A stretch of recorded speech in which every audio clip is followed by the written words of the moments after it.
Hey, beautiful souls, settle in close tonight. What I'm about to tell you will change everything you thought you knew about medieval women.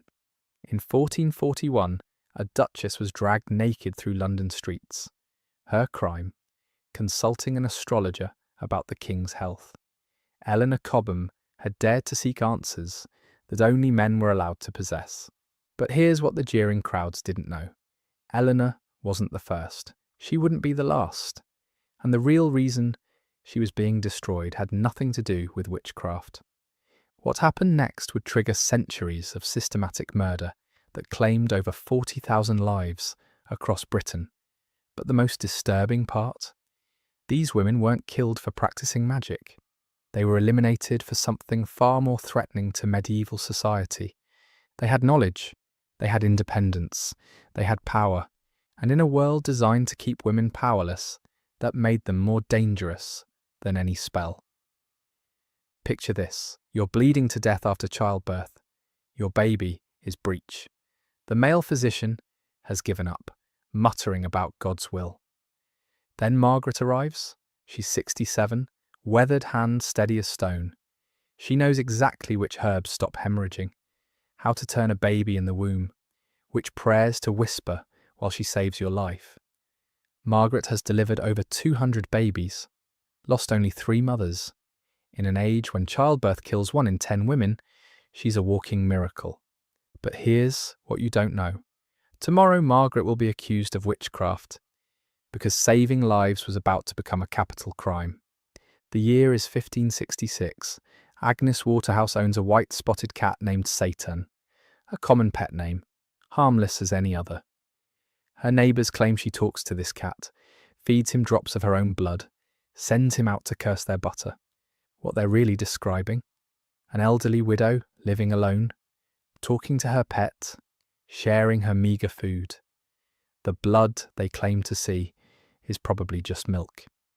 But Agnes Waterhouse is about to become the first woman executed under England's new Witchcraft Act.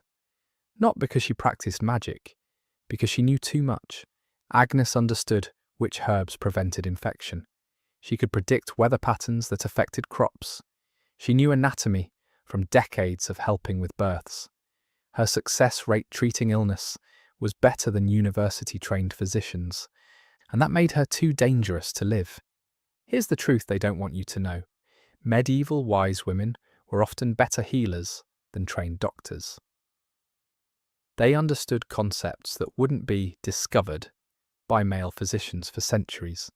They knew about antiseptics, pain management, mental health treatment, but their knowledge was oral, passed woman to woman, not written in Latin texts or validated by male authorities. So when the church decided to monopolize healing, these women became obstacles. If unschooled women could cure ailments that learned men could not, where was that power coming from? The answer was always the same: the devil. Agnes Waterhouse was tortured until she confessed to 15 years of witchcraft. She claimed her mother had taught her the dark arts. Her cat was a demon familiar. On July 29th, 1566, she was hanged. The crowd cheered as decades of medical knowledge died with her. But Agnes's execution was just the beginning.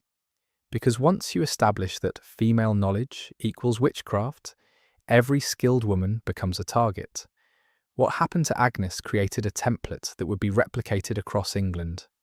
Court records show that within 5 years of her execution, similar accusations were being made against healers in Essex, Suffolk, and Norfolk. The legal precedent had been set. Female medical knowledge was inherently suspicious. But here's what makes Agnes's case even more chilling. She owned a cat named Satan, a name that seems ominous now, but was actually common in the 16th century. When neighbours testified about seeing her feed blood to this cat, they were probably describing an elderly woman sharing milk or porridge with her pet. Yet this everyday act of kindness became central evidence in a capital case. The prosecution argued that Agnes was nourishing a demonic familiar with her own blood, creating a supernatural bond that allowed her to project evil across the village. Think about that for a moment. A lonely widow's affection for her cat became proof of a pact with the devil. The transformation of Agnes from respected healer to condemned witch took less than 3 months. In May 1566, she was the woman neighbours sought out when their children fell ill. By July, she was hanging from a rope, branded as England's first official witch, and the next target would tear apart an entire family in the most brutal way imaginable. 9-year-old Janet Device stood on a table in Lancaster Castle, so small the judges could barely see her. She pointed at her own grandmother and spoke words that would send 10 people to their deaths. I saw her talking to spirits. I watched her curse our neighbours. She taught me the devil's prayers. What the court heard was a child's innocent testimony about supernatural evil. What really happened was something far more sinister. The year is 1612. The Device family lives in crushing poverty near Pendle Hill. Old Demdike, the grandmother, works as a cunning woman, offering charms, healing potions, fortune-telling. It's one of the few ways powerless people can earn money. But King James has a paranoid obsession with witchcraft. He's written a book about it. Witch hunting isn't just acceptable now, it's actively encouraged. The trouble starts when Demdike's granddaughter Alison asks a peddler for pins, and he refuses. He suffers a stroke shortly after. In 1612, that's immediately blamed on Alison's curse. Under interrogation, terrified Alison confesses to witchcraft, then implicates her grandmother. Here's where it gets truly horrifying. Family members start betraying each other, sometimes from fear, sometimes from spite, sometimes to save themselves.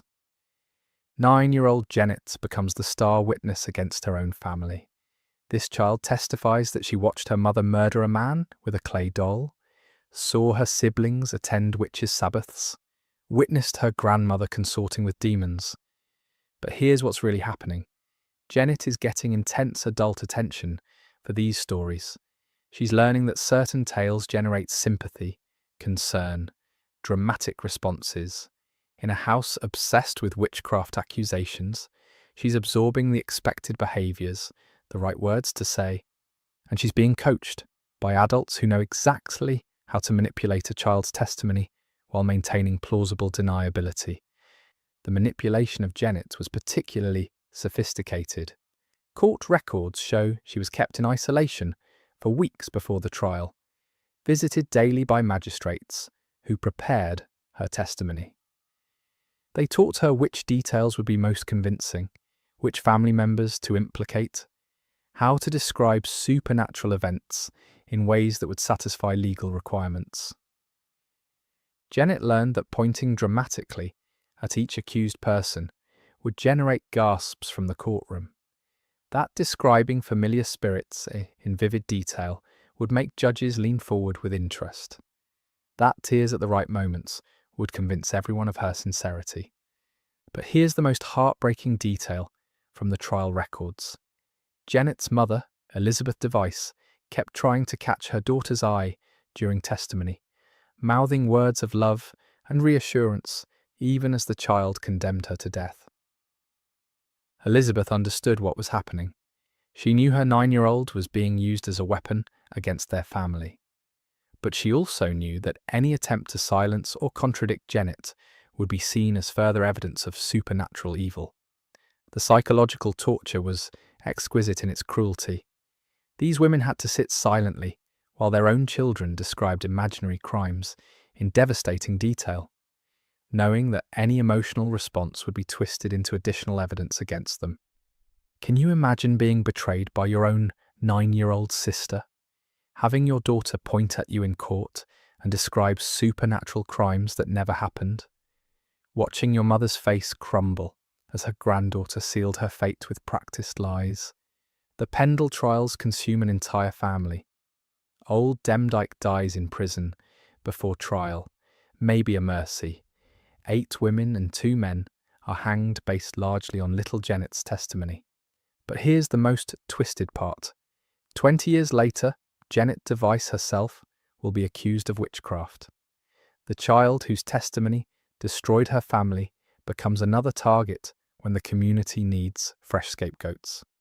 Because the machinery of persecution once set in motion, devours even its own collaborators.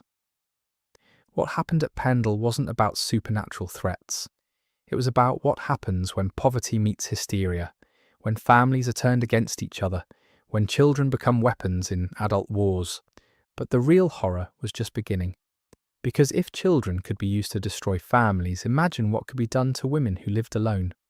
Joan Flower owned land, managed her own farm, made business decisions, lived without a husband's control. In 1618, that independence became her death sentence. Here's what you need to understand about medieval widows. For a brief moment after their husband's death, they tasted something like freedom. They could own property, conduct business, make their own choices, but that freedom came with a target on their backs. Joan had accumulated wealth through careful management and shrewd dealings after her husband died. She owned livestock, had money saved, lived independently with her daughters. She should have been respected as a successful businesswoman. Instead, her prosperity made her suspect. The trouble began when Joan's daughters were dismissed from service at Belvoir Castle, probably for theft, though records are unclear. Suddenly the family was in conflict with one of the most powerful nobles in the region. What happened next follows a deadly pattern. When powerless women clash with powerful people, witchcraft accusations provide a convenient solution. Joan and her daughters were accused of murdering the Earl's young sons through malevolent magic. The boys had died of childhood diseases we'd recognise today. But grief needed a target, and an independent widow with property made the perfect scapegoat. Here's the calculation. If Joan could be proven a witch, her property could be confiscated. Her independence could be eliminated. The natural order, with wealth under male control, would be restored. Joan Flower died in prison before trial. Her daughters were tortured until they confessed, then executed. Their property was seized, their independence erased. The inventory of Joan's confiscated property reveals the true scope of her success and why she became a target. She owned 6 cows, 23 sheep, a fully furnished cottage, and had £40 in cash hidden in her cellar. In 1618, this represented wealth equivalent to several years' wages for most working people. But Joan's real crime wasn't accumulating property. It was managing it independently, without male oversight or control. Court documents show she negotiated her own business deals, decided which crops to plant, hired and fired workers based on her own judgment. She was living as if she were equal to a man, and in 1618 that was unforgivable. The pattern of targeting successful widows was so consistent that communities developed informal protocols for identifying them. Any woman who maintained or expanded her husband's business after his death became automatically suspect. Any widow who refused to remarry quickly was assumed to be unnaturally independent. Church records from across England show that widows who donated money to religious causes were often spared accusations, while those who kept their wealth for themselves became prime targets. The message was clear. Female independence was acceptable only when it served male-controlled institutions. But Joan wasn't unique. Across Britain, successful widows found their very competence used as evidence against them. How could an uneducated woman manage a farm so well without supernatural help? How could she accumulate wealth without a man's guidance, unless she'd made a deal with the devil? Alice Kyteler of Ireland faced identical accusations in 1324. Married 4 times, inheriting from each husband, she'd built a fortune through trading and money lending. She was intelligent, business savvy, refused to be controlled by male relatives who wanted her wealth. When Alice's stepchildren accused her of murdering their fathers through witchcraft, it wasn't grief driving them. It was greed. They wanted her inheritance, and witchcraft accusations provided a legal mechanism to claim it. Alice was charged with consorting with a demon named Robin Artisan, creating magical ointments from baby organs, performing sacrificial rituals. But look closely at the specific accusations. She met with men at night, probably business associates. She possessed mysterious potions, likely herbal remedies any wealthy woman might own. She performed strange rituals, possibly just managing her household in unfamiliar ways. Alice escaped to England before trial, but her servant Petronella was tortured until she confessed, then burned alive. Alice's business empire was destroyed, her independence eliminated through legal persecution. Here's the pattern. Widows represented a disruption in wealth flow from men to men. When women inherited property, it removed wealth from male control. Witchcraft accusations fixed this problem. Prove a widow was a witch, confiscate her property, eliminate the woman, restore the natural order. This explains why so many accused witches had some means. Not wealthy by noble standards, but possessing enough property to threaten someone's interests. The poor woman with nothing to steal was often left alone. It was the widow with livestock or land who found herself in mortal danger. The message was crystal clear. Female independence was temporary and precarious. Any success, any competence, any refusal to submit could be twisted into evidence of supernatural evil. These women weren't killed for practicing witchcraft. They were killed for daring to live as if they were equal to men, as if they deserved independence and respect. But if independent widows were dangerous, imagine how threatening society found women who possessed specialized knowledge that men couldn't understand or control. That's where the real slaughter began. Elizabeth Lois could set broken bones, deliver babies, treat infections. Her cottage was a medieval pharmacy, dried herbs hanging from rafters, clay pots filled with powdered roots, carefully preserved plants gathered when their healing properties peaked. She understood cleanliness in wound treatment, knew which plants contained powerful chemicals, had observed illness patterns that helped her predict and treat diseases. Elizabeth was often the difference between life and death in her community. In 1582, that expertise got her executed.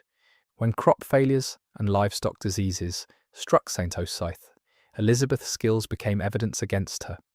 If she could heal animals, she could harm them. If she knew curing plants, she must know poisoning ones. Her medical knowledge was reframed as malevolent power. Elizabeth was charged with causing a cow to give bloody milk, probably mastitis, a bacterial infection. Making chickens stop laying, likely predator stress, causing a child's persistent fever, possibly serious infection beyond anyone's ability to cure. Under torture, Elizabeth confessed to 12 years of witchcraft, claiming she'd learned from another healer. But read her confession carefully. What emerges is medical apprenticeship, learning from an experienced practitioner, understanding plant properties, developing diagnostic skills. Elizabeth Lois was executed in 1582. Decades of accumulated medical wisdom died with her. But the destruction of Elizabeth's knowledge wasn't just personal, it was systematic. When authorities raided her cottage after her arrest, they burned her entire collection of medicinal herbs, destroyed her written recipes, one of the few cunning women who could read and write, and scattered her carefully prepared tinctures into the street. Witnesses described seeing years of accumulated healing knowledge literally going up in smoke. Rare plants she'd cultivated for decades were uprooted and burned. Tools she'd designed for specific medical procedures were melted down for scrap metal. The message was unmistakable. Female medical knowledge wasn't just dangerous, it needed to be completely erased. Elizabeth had specialised in what we'd now call women's health. She knew which herbs could ease menstrual pain, prevent pregnancy, or treat the infections that commonly followed childbirth. She'd developed techniques for treating depression in new mothers and had an impressive success rate with difficult births. Court testimony reveals that Elizabeth could perform what amounted to basic surgery, removing infected tissue, setting complex bone breaks, even extracting teeth with minimal pain. She'd created her own anesthetics using willow bark and poppy extracts, techniques that wouldn't be discovered by male physicians for another century. But her expertise made her vulnerable. How could an unschooled woman possess surgical skills that university-trained doctors lacked? The only explanation that made sense to medieval minds was supernatural assistance. Here's what makes this systematic elimination particularly devastating. These women were often the most skilled healers in their communities. They possessed practical expertise refined over generations. When they were destroyed, they took irreplaceable knowledge with them. Joan Tirey specialized in treating mental illness, madness, or being moonstruck. She'd developed techniques for calming agitated patients, providing therapeutic environments for depression and anxiety, even attempting epilepsy treatments. Joan understood the importance of calm environments for mentally ill patients. She used music therapy, herbal sedatives, talk therapy techniques. She'd observed connections between physical and mental health centuries before medicine formally recognized them. But Joan's expertise made her vulnerable. Medieval thinking attributed madness to demonic possession. If Joan could treat these conditions, she must be using supernatural powers or communicating with the same dark forces causing the illnesses. Joan was accused of curing madness through demonic assistance. Her therapeutic techniques were reinterpreted as magical rituals. Her herbal treatments became supernatural potions. Many who testified against her had been her patients. People she'd helped through mental health crises turned on her when suspicion rose. Joan Tirey was executed, eliminating one of the most advanced mental health practitioners in 16th century England. This wasn't random persecution. These women were targeted because their knowledge threatened established power structures. The emerging medical establishment saw cunning women as competition. These women often achieved better results than university-trained physicians, using practical knowledge rather than theoretical frameworks. Their success exposed the limitations of official medicine. Religious authorities felt threatened because the church taught that illness was God's punishment. Healing should come through prayer. When women achieved medical success through naturalistic means, they challenged religious explanations for suffering. Political authorities found these healers dangerous because their knowledge gave them community influence outside formal hierarchies. People trusted them with intimate health concerns, valued their expertise over official authorities. Witchcraft accusations eliminated this threat while appearing to uphold justice. But the cost was staggering. When healers like Elizabeth and Joan were executed, they took irreplaceable medical knowledge accumulated over generations. Their deaths impoverished communities, leaving people with fewer treatment options. The systematic persecution of female healers represents one of the greatest losses of medical knowledge in European history. These women understood herbal medicine, anatomy, mental health, therapeutic care that wouldn't be rediscovered for centuries. Many tried to work within Christian frameworks, seeing healing as God's gift. They combined treatments with prayer, blessed their herbs, asked for divine guidance. But even Christian faith couldn't protect women whose knowledge was too extensive, whose success too consistent, whose independence too threatening. The healer's dilemma was unsolvable, condemned whether patients lived or died, whether they succeeded or failed, whether they helped or refused to help. Their existence as knowledgeable, competent women was evidence of supernatural evil.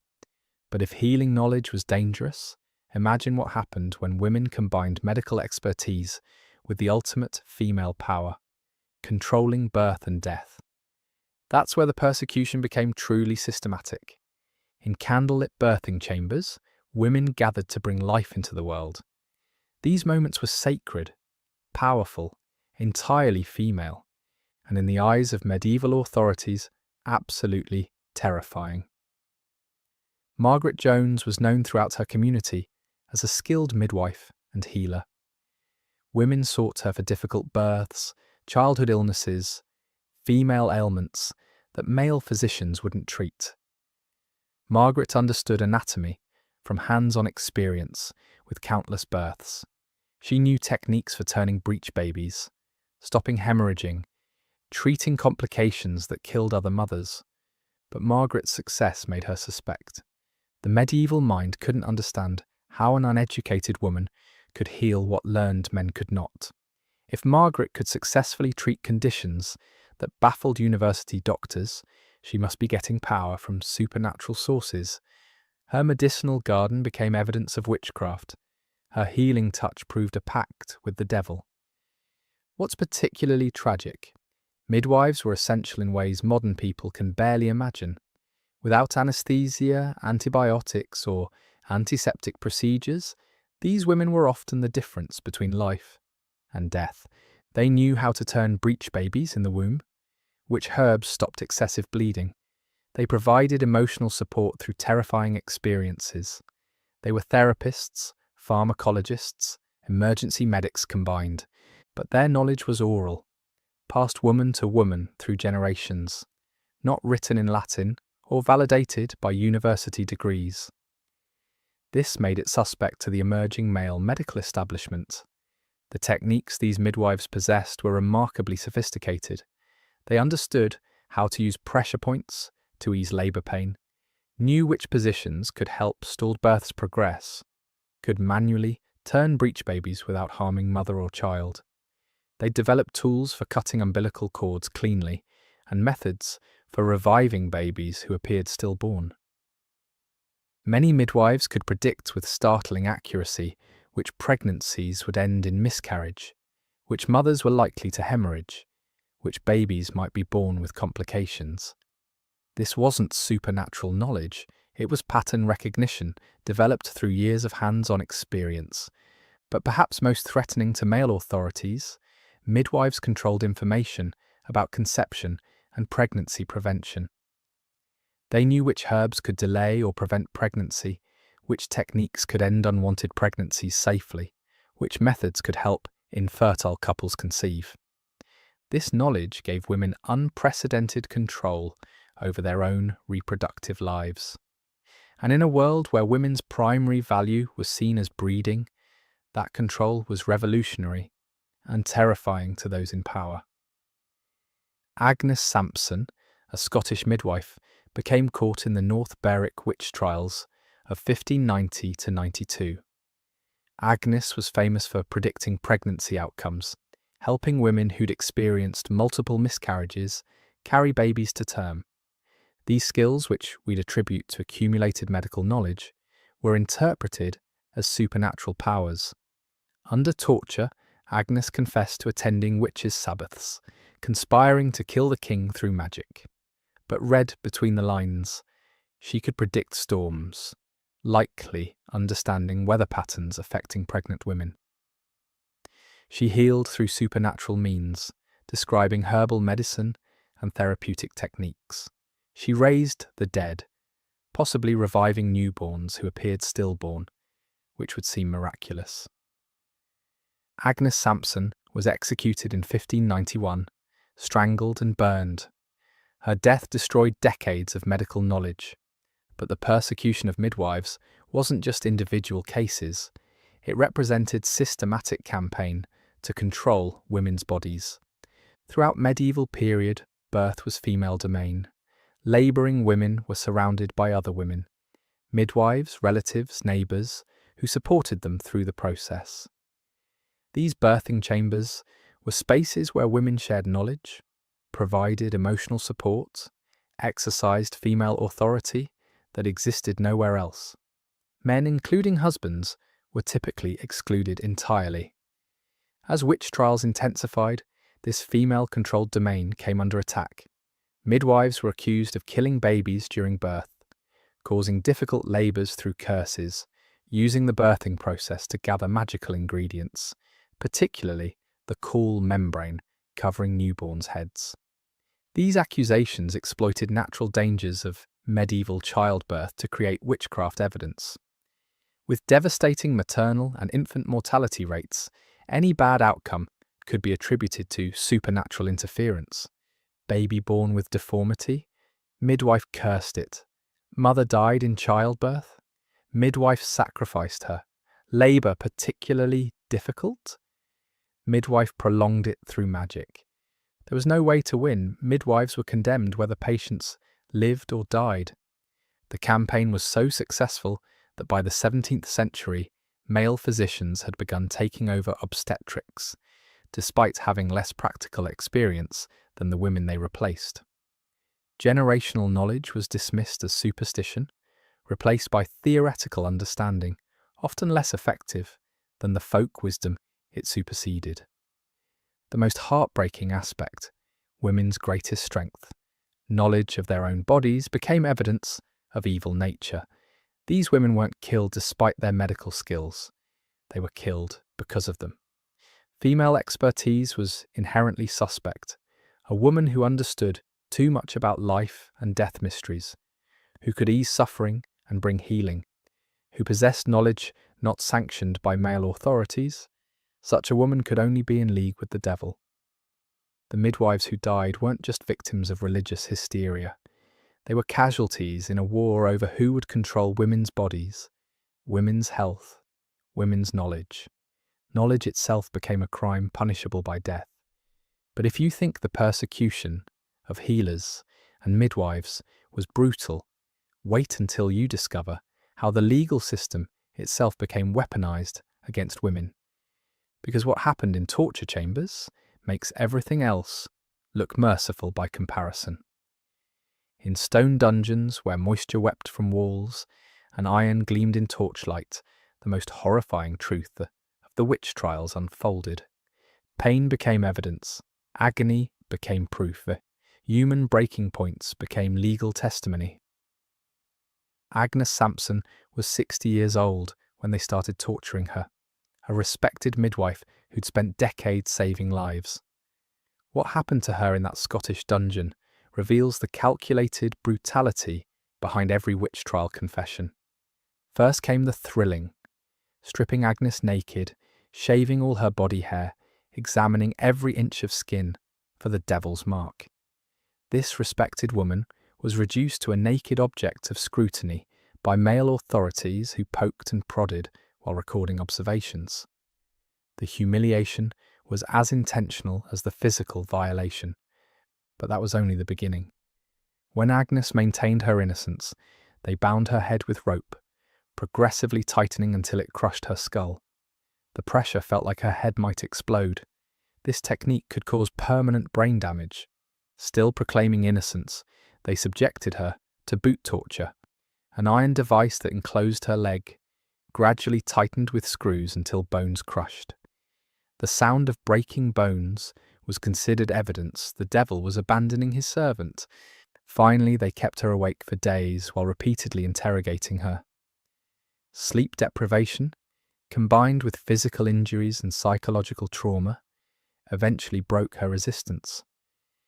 She confessed to practicing witchcraft, attending supernatural meetings, conspiring to harm the king. But here's what you need to understand. Agnes's confession was worthless as evidence of supernatural activity.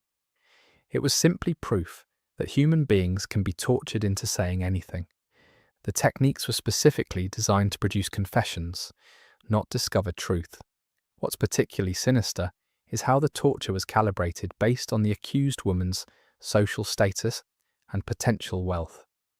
Poor women faced immediate, brutal torture because they had no resources to fight back.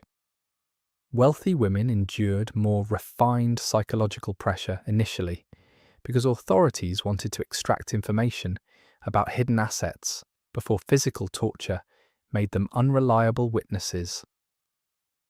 The torture sessions themselves were carefully documented business transactions. Each method had a set fee. The strappado cost 3 shillings, the rack cost 5, water torture cost 2. These fees were charged to the accused woman's family or taken from her confiscated property.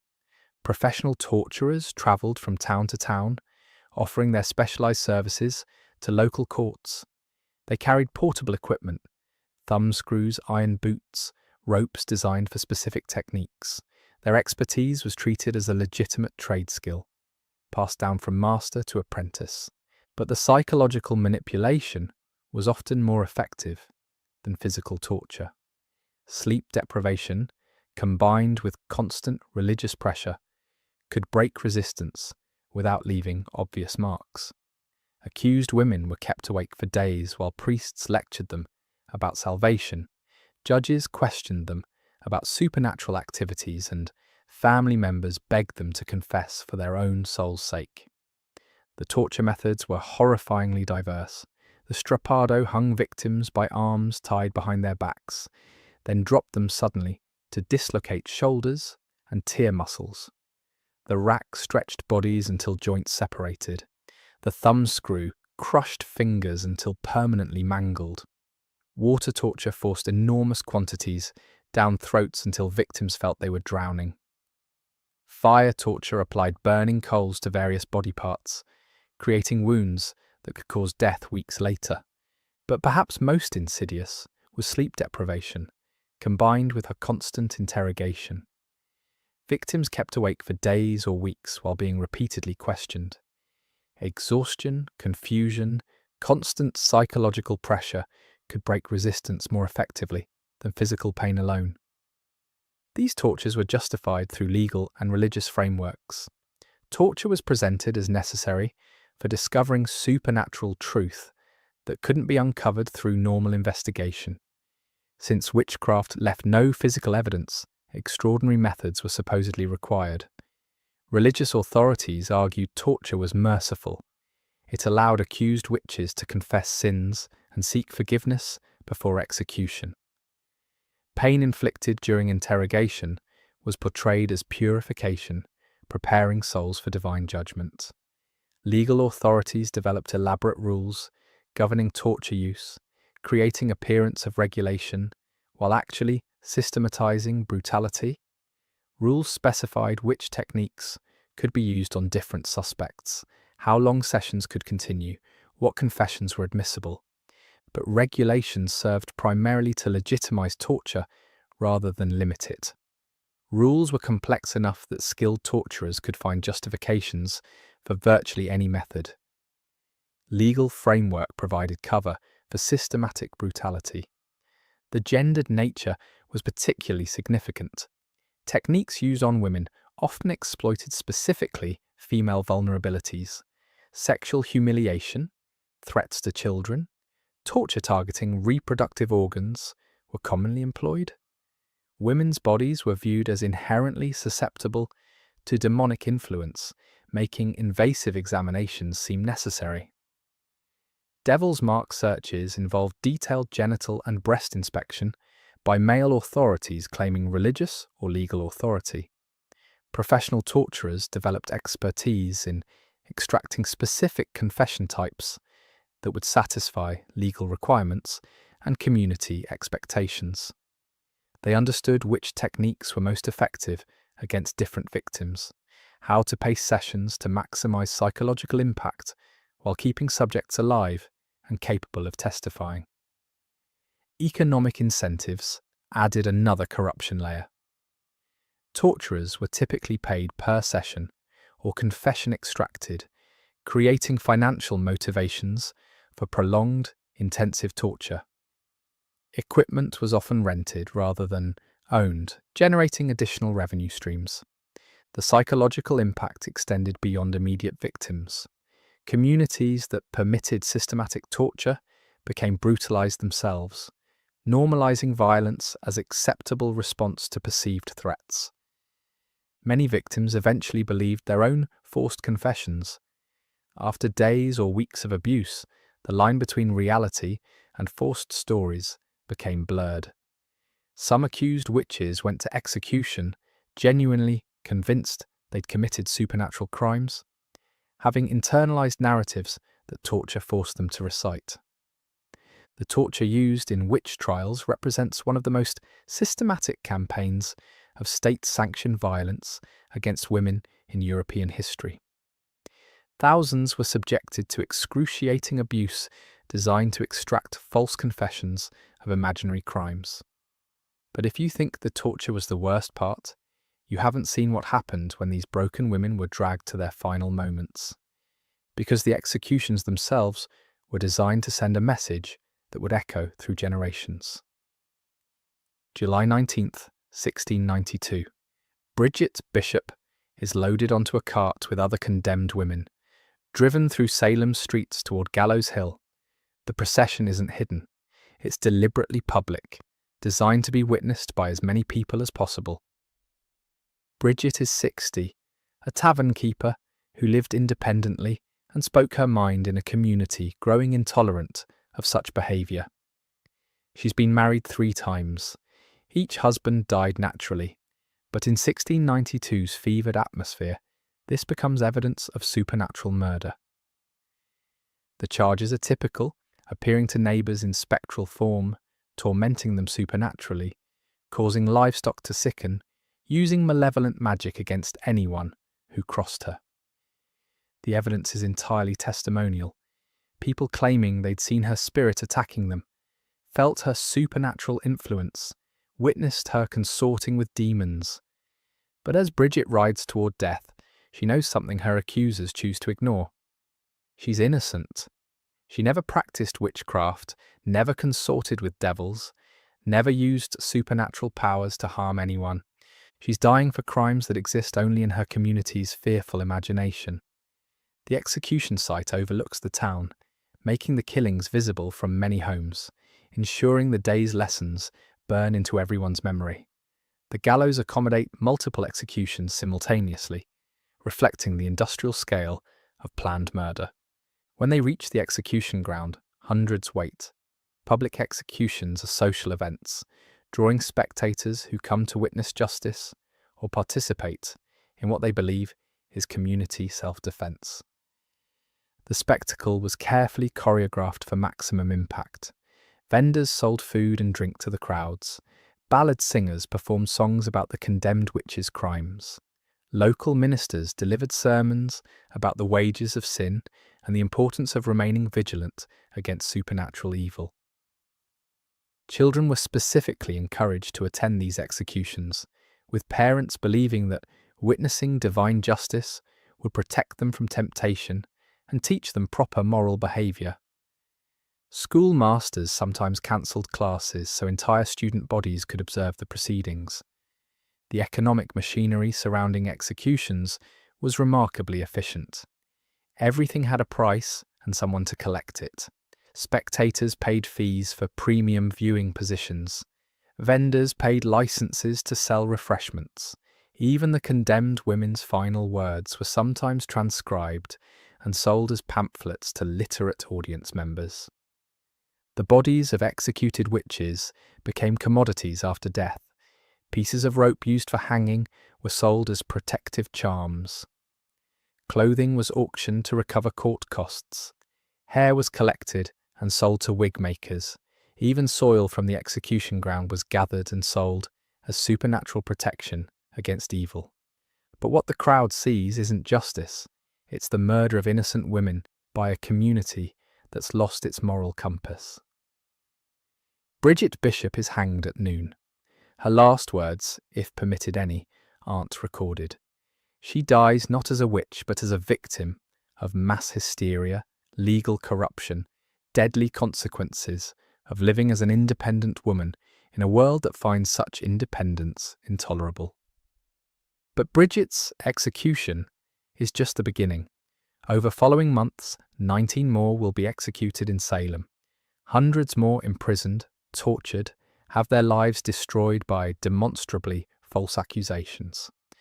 The methods vary by location, but share common elements designed to maximize suffering and public impact.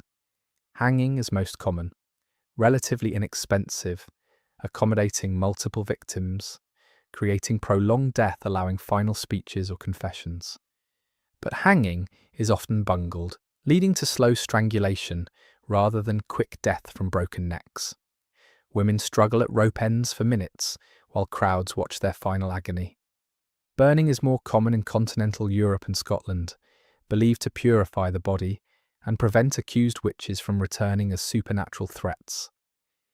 But burning alive is so horrific that many condemned women are strangled before fires are lit. Mercy that spares worst suffering while providing symbolic purification. Psychological torture continues to the execution moment. Condemned women are pressured to confess publicly, name accomplices for future prosecution, seek forgiveness from communities they supposedly harmed. Those maintaining innocence are portrayed as unrepentant servants of evil, dying without accepting God's mercy. Some confess at the last moment from genuine belief in their guilt after prolonged torture and manipulation, or desperate hope confession might save their lives or spare families further persecution. These final confessions are treated as ultimate validation of the process, but others refuse to confess when facing death.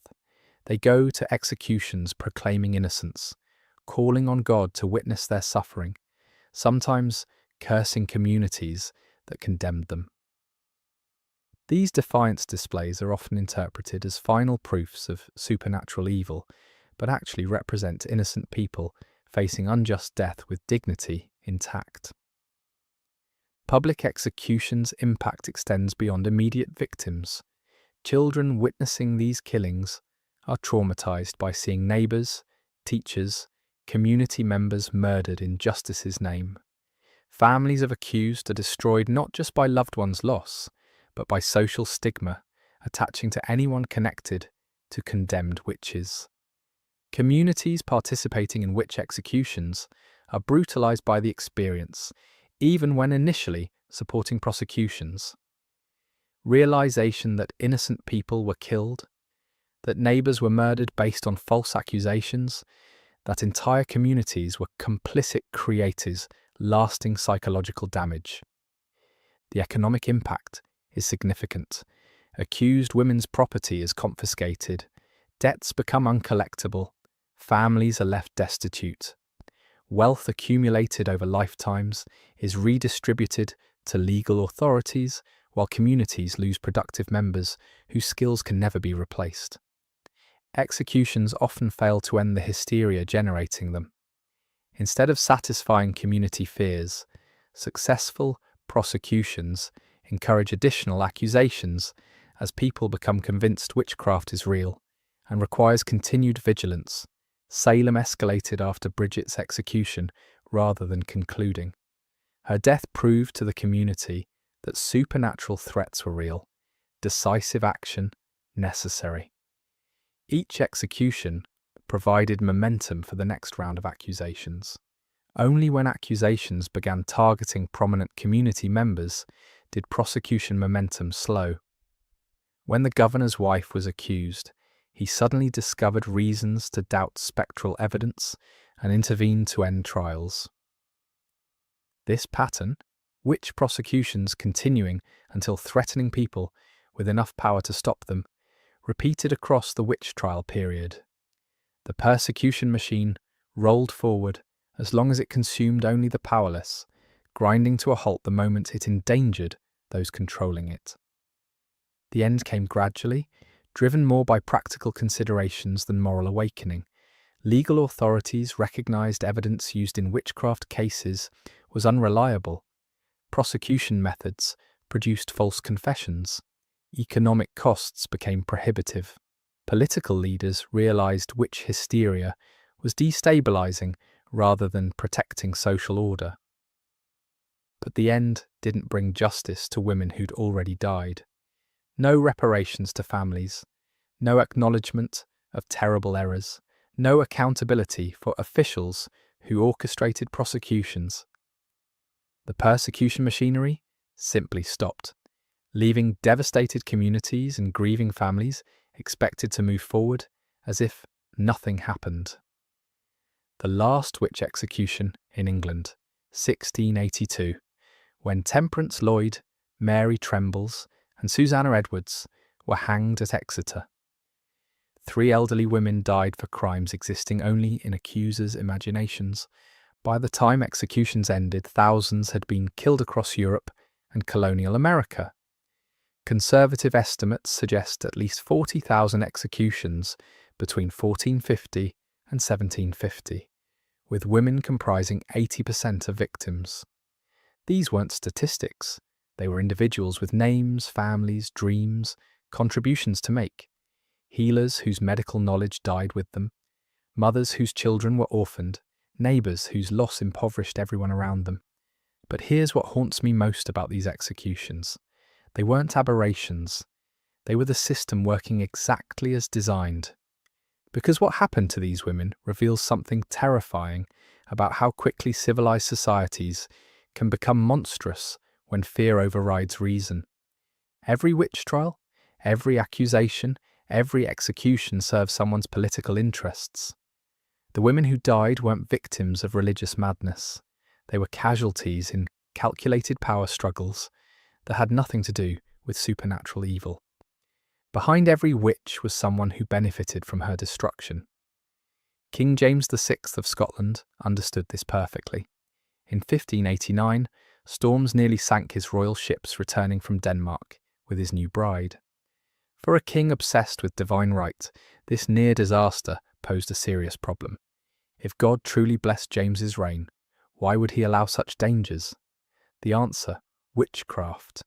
If witches had raised storms through demonic magic, then God's protection remained intact. The king was being tested, not abandoned. But James's decision wasn't about theology. It was about political necessity. The North Berwick witch trials of 1590 to 92 resulted from this calculation. James needed to demonstrate his power, his ability to protect Scotland from supernatural threats.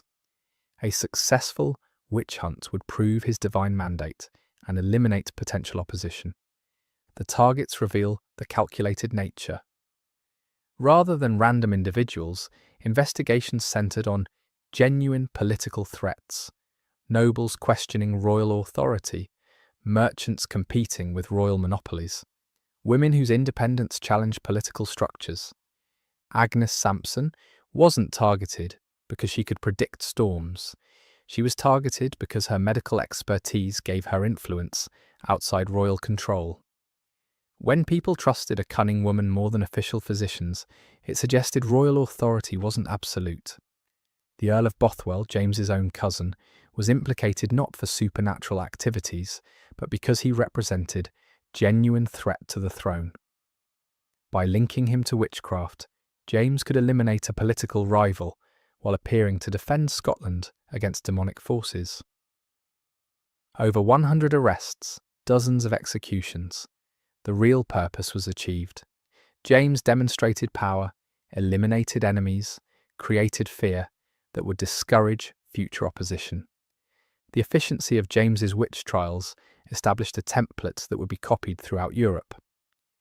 Other monarchs observed how supernatural accusations could eliminate political threats while appearing to serve divine justice. The technique was so effective that it became standard diplomatic practice. Foreign courts would sometimes encourage witchcraft accusations against rival nations' leaders. James himself wrote detailed instructions for identifying and prosecuting witches, which became the official manual used by courts throughout his realm. His book, Demonology, wasn't just theological speculation. It was a practical guide for political persecution, disguised as religious duty. The targeting was surgical in its precision. Rather than random persecutions, investigations followed careful intelligence about who posed genuine threats to royal authority. Wealthy merchants who refused to provide loans to the crown found themselves accused of supernatural crimes. Nobles who questioned royal policies discovered that their servants were confessing to participating in witchcraft conspiracies. Even religious leaders who preached against royal policies could find themselves implicated. The beauty of witchcraft accusations was their flexibility. Anyone could be connected to supernatural evil through the testimony of tortured accomplices. This pattern, using witchcraft accusations to eliminate political threats, repeated across Europe. The Pendle trials occurred while James I was consolidating authority over England, demonstrating royal power while eliminating people whose poverty made them potential sources of social unrest. The Chelmsford trials began during Elizabeth I's reign, a female monarch whose authority was constantly questioned. Successful witch prosecutions proved England remained under God's protection, despite having a woman on the throne. Political authorities understood vulnerability and exploited it ruthlessly. When scapegoats were needed to explain disasters, military failures, economic hardships, these women provided convenient targets who could be eliminated without significant political cost. Economic motivations were equally calculating. Witchcraft prosecutions allowed authorities to confiscate property, eliminate debts, redistribute wealth in politically advantageous ways. When Alice Keitler was accused in Kilkenny, the primary motivation was accessing her considerable wealth.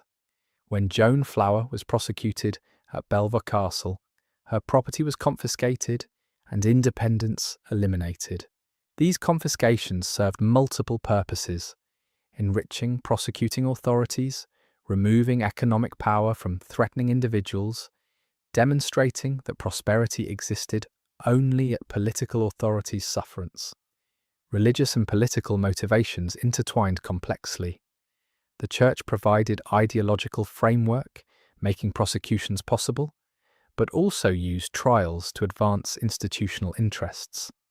By identifying heretical practices, Church authorities strengthened their spiritual monopoly, while demonstrating their essential role protecting society. Protestant reformers were particularly skilled at using witchcraft accusations against Catholic practices they wanted eliminated.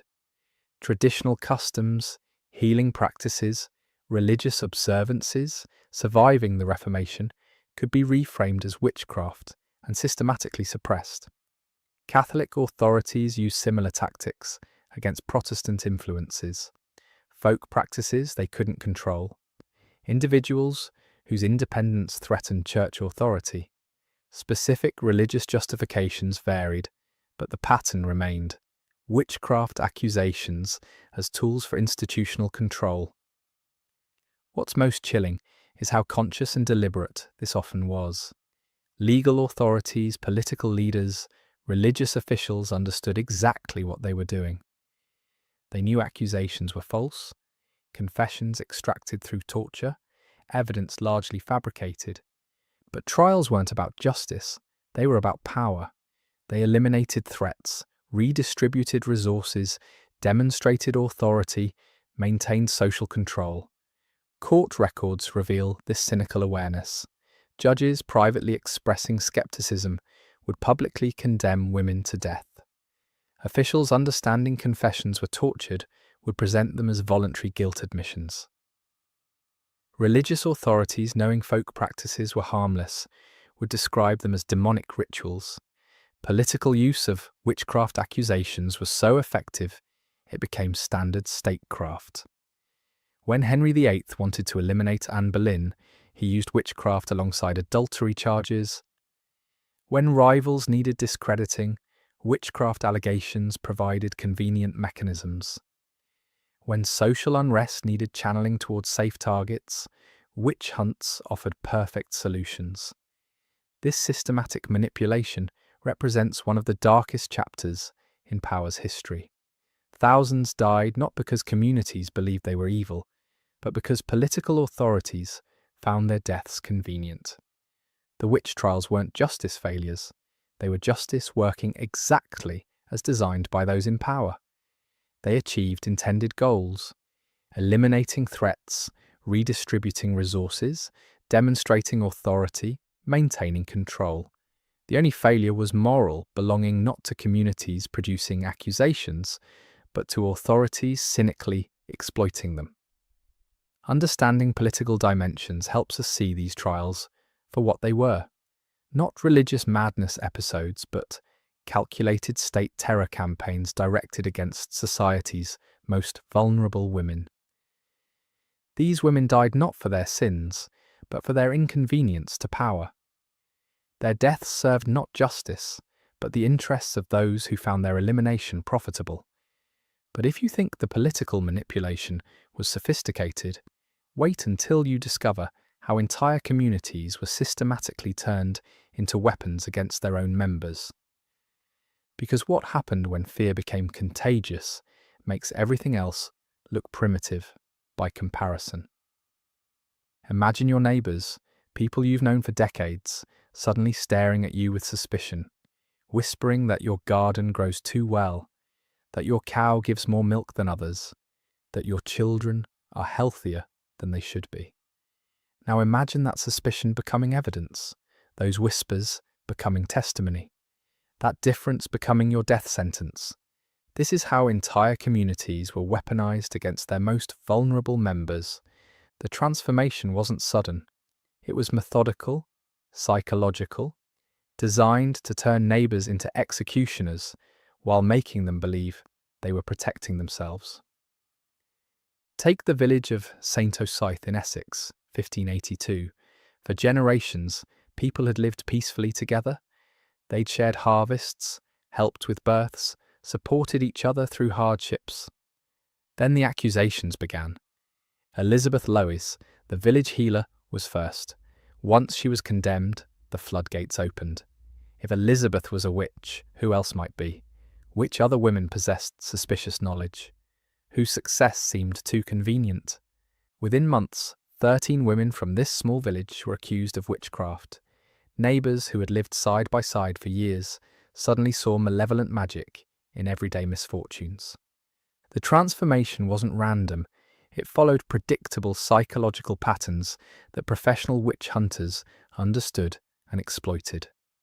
Once the first accusation was accepted, it created what modern psychologists would recognize as confirmation bias on a community scale. People began reinterpreting past events through supernatural lenses. The cow that had died 3 months ago wasn't just sick, it had been cursed. The storm that damaged crops last spring wasn't natural weather, it was witches raising tempests. The child who had died of fever wasn't a victim of disease, he had been murdered through malevolent magic.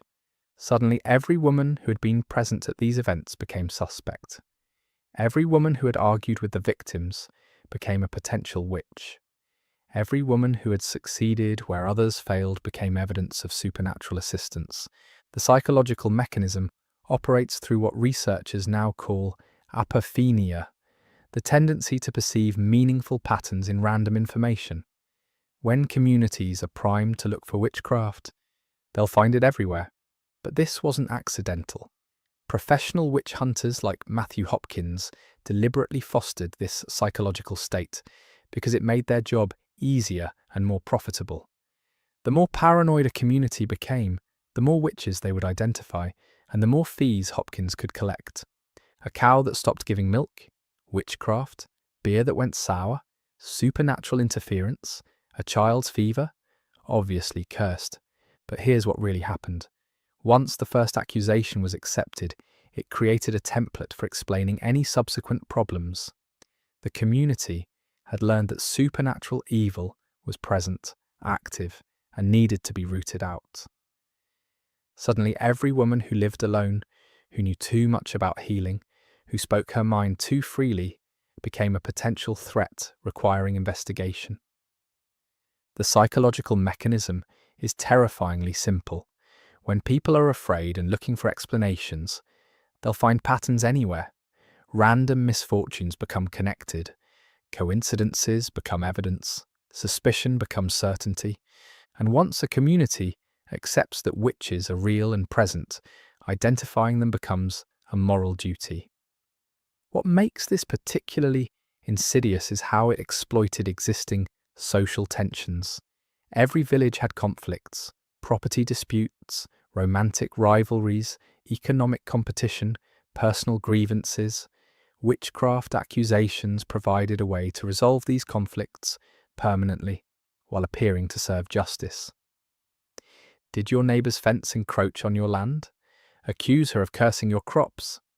Was another woman's business more successful than yours? Clearly she was using supernatural assistance. Did someone refuse to lend you money? Obviously, they were hoarding wealth gained through demonic pacts. The beauty of witchcraft accusations was their unfalsifiability. There was no way to prove innocence. Any defense could be reinterpreted as evidence of guilt. Any success in life could be attributed to supernatural assistance. Salem, Massachusetts, shows how quickly this could spiral. The initial accusations came from a few young girls experiencing what we'd now recognize as psychological distress. But instead of seeking medical help, the community interpreted their symptoms through supernatural lenses. Once witchcraft was accepted as the explanation, the accusations spread like wildfire. Neighbors began remembering strange encounters, unusual coincidences, suspicious behaviors that suddenly seemed significant. The teenage accusers learned they had incredible power. Their word could destroy adult lives, settle community conflicts, eliminate people they disliked. They were treated as heroes, protecting the community from supernatural evil. But here's the most disturbing part. Many of these communities genuinely believed they were doing the right thing. They weren't consciously murdering innocent women. They were protecting themselves and their families from supernatural threats they sincerely believed were real. This is how ordinary people become complicit in extraordinary evil. Not through conscious malice, but through fear, manipulation, and the gradual normalization of injustice. The witch trial phenomenon was essentially a social technology for eliminating inconvenient people while maintaining community self-image as moral and protective. It allowed groups to murder their own members while believing they were serving justice. The techniques were remarkably consistent across different locations and time periods. Start with accusations against the most vulnerable, elderly women, widows, social outcasts. Use torture and pressure to extract confessions, naming accomplices. Create a snowball effect where each accusation generated more accusations. Professional witch hunters like Matthew Hopkins understood this psychology perfectly. When they arrived in a community, they didn't just identify individual witches, they uncovered entire networks of supernatural conspirators. This served multiple purposes. It maximized their fees while providing communities with dramatic proof of their effectiveness. It eliminated not just individuals, but entire groups who might pose ongoing threats. And it sent clear messages about the price of nonconformity. Hopkins would typically identify 10 to 20 witches in each location he visited, extracting confessions that implicated dozens more. Communities received visible proof their money was well spent, while Hopkins generated maximum revenue per trip.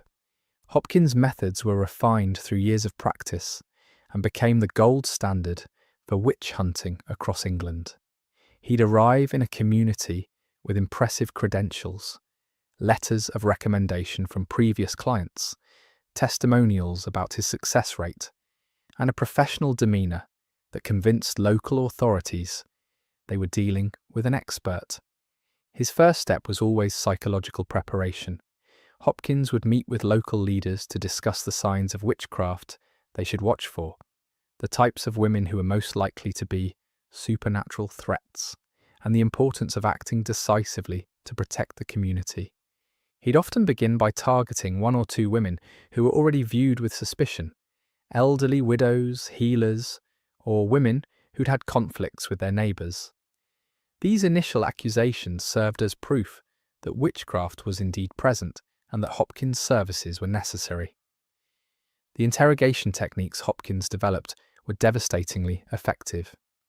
He understood that most people would confess to anything if subjected to enough pressure, but he also knew that confessions needed to seem voluntary to be legally valid. His signature method was watching, keeping accused women awake for days while observing them for signs of supernatural activity. Guards would work in shifts, ensuring the women never got more than a few minutes of rest. After 48 to 72 hours of sleep deprivation, most subjects would begin hallucinating and could be convinced they were seeing the demonic familiars Hopkins claimed were visiting them. Hopkins also pioneered the use of swimming as a trial method, throwing bound women into water to see if they floated. According to his theory, water would reject witches because they had renounced baptism. Women who sank were innocent, but often drowned before they could be rescued. Women who floated were condemned as witches. But the real genius was psychological. By identifying networks rather than individuals, Hopkins made communities feel they were under siege from organized supernatural evil. This created powerful incentives to support aggressive prosecution and to remain vigilant for additional threats. The economic incentives amplified these psychological pressures. Witch prosecutions generated revenue for communities through fees, fines, and property confiscations. They eliminated economic competition while enriching local authorities. Courts discovered witchcraft cases were more profitable than other criminal proceedings. Legal officials found that specializing in supernatural crimes could be financially rewarding. Communities learned that hosting witch trials could generate income. These incentives helped sustain persecution long after rational people understood supernatural threats were imaginary. The economic benefits continued motivating accusations and prosecutions even when belief in witchcraft itself was declining. The wealth extraction system was remarkably sophisticated. Legal authorities developed standardized fee schedules for every aspect of witch prosecutions.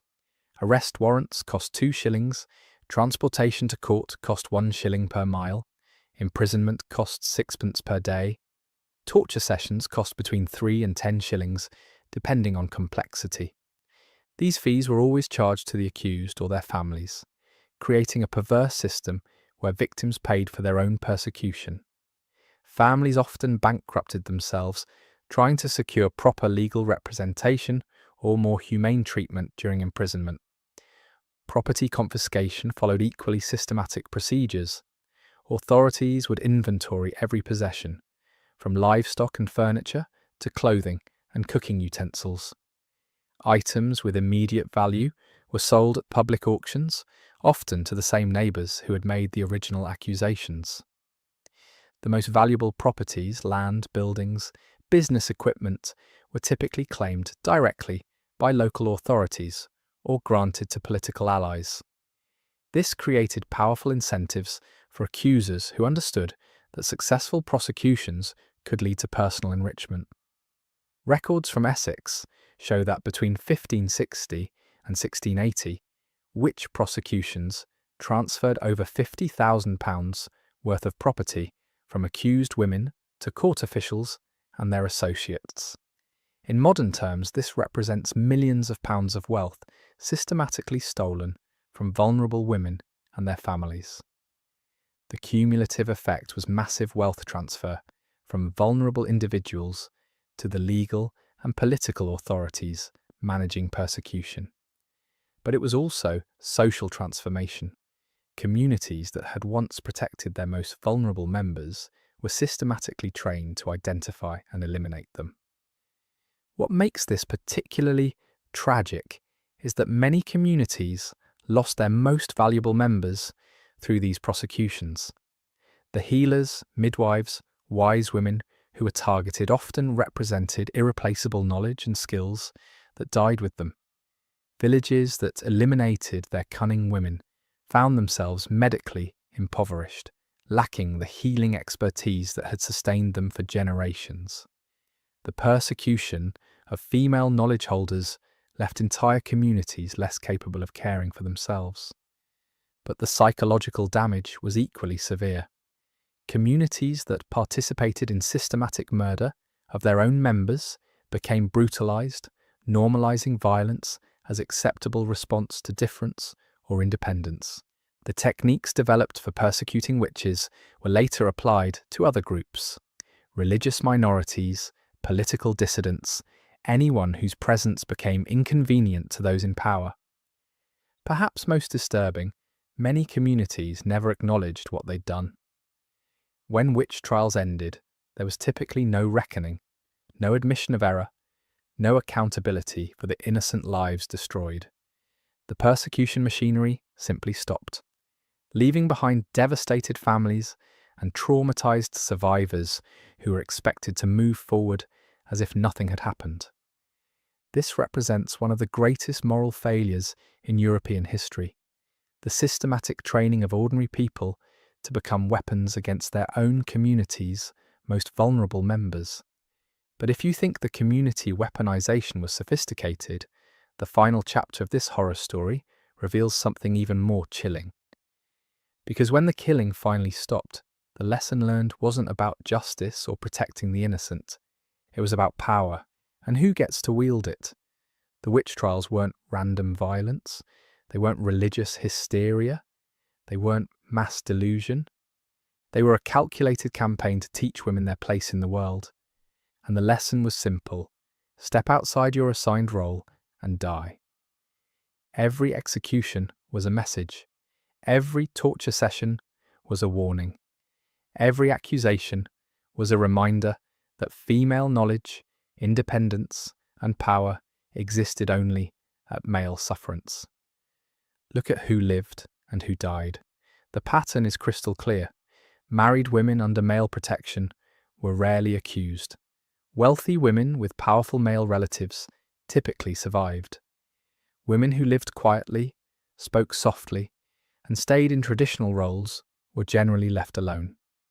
But women who lived independently, who possessed specialized knowledge, who refused to submit to male authority, who accumulated property or influence in their own right, they were slaughtered systematically. The witch trials weren't about supernatural evil. They were about social control. They were about ensuring that the brief taste of independence some women experienced as widows, healers, or business owners never threatened the fundamental structure of patriarchal society. Consider the timeline. The witch trial period coincided with significant social and economic changes that were expanding opportunities for some women. Urban growth created new economic niches. The Reformation disrupted traditional religious hierarchies. Legal changes sometimes allowed women greater property rights. These developments terrified male authorities who understood that female independence posed existential threats to their power structures.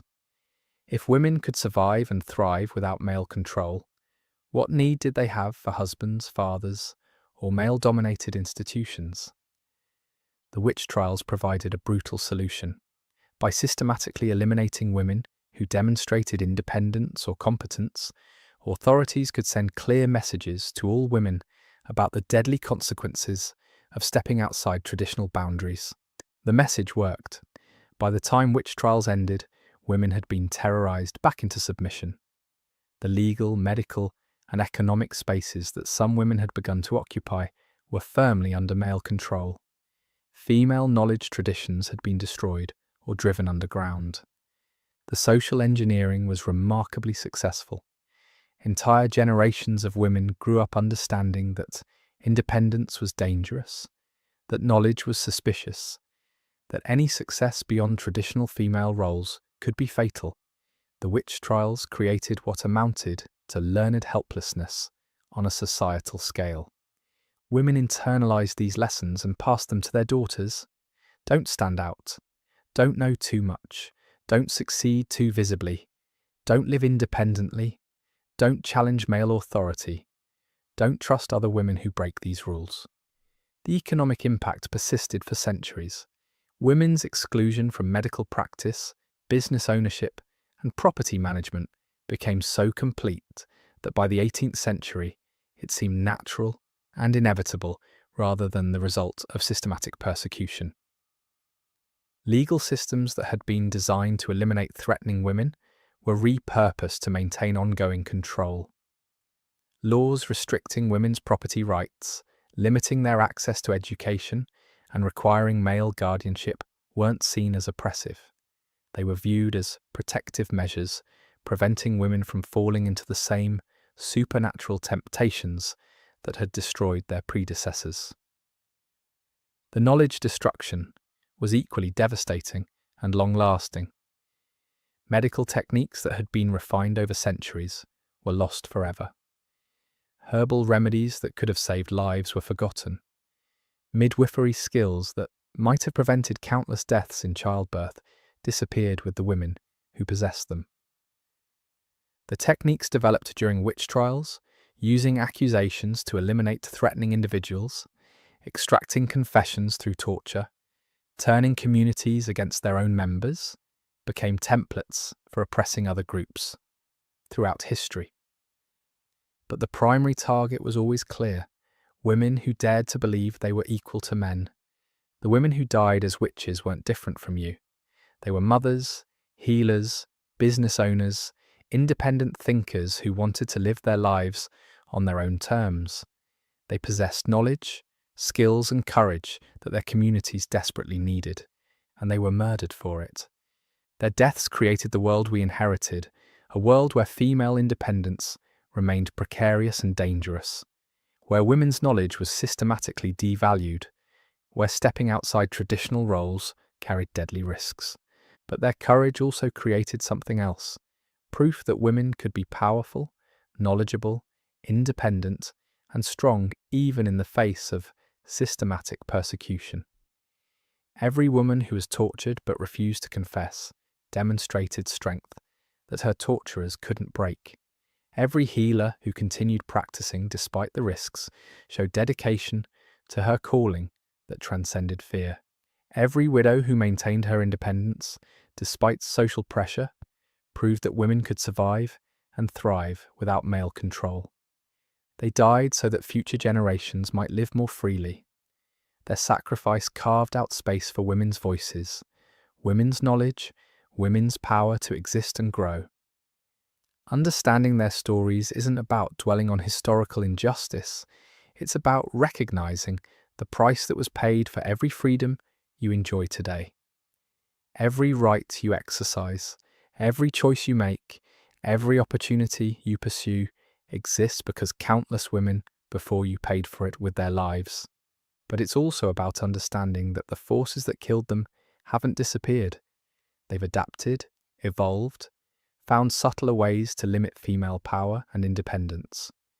The impulse to silence women who know too much, who speak too freely, who refuse to submit still exists.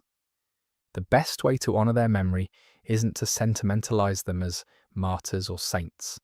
It's to understand them as fully human people who deserve to live, contribute, and be judged by their actions rather than their gender. Their stories remind us that progress isn't inevitable, that rights can be revoked, that the price of freedom is vigilance and courage. They show us what happens when fear overwhelms justice, when prejudice masquerades as righteousness, when communities allow vulnerable members to be scapegoated for problems they didn't create. Most importantly, they prove that even in humanity's darkest moments, some people chose courage over safety, truth over convenience, independence over submission. These women were not victims. They were warriors in a battle they couldn't win, but fought anyway because they understood that some things are worth dying for. And in the end, they won. Not through magical powers or supernatural intervention, but through the simple, revolutionary act of refusing to be erased. Every woman who reads their stories carries their victory forward. Every choice to speak up, stand up, and refuse to be diminished honors their sacrifice. Every act of independence proves their deaths weren't meaningless. The witch trials ended over 3 centuries ago, but the war they were part of, the struggle for women's right to exist as full human beings, continues. And thanks to the courage of women who died rather than submit, that's a war we're finally winning. Sleep well tonight, knowing you are the answer to their prayers, the fulfillment of their dreams, the victory they died to make possible. You are living proof that they were stronger than their executioners, braver than their accusers, and more powerful than the forces that tried to destroy them. You are the daughters of women they couldn't burn,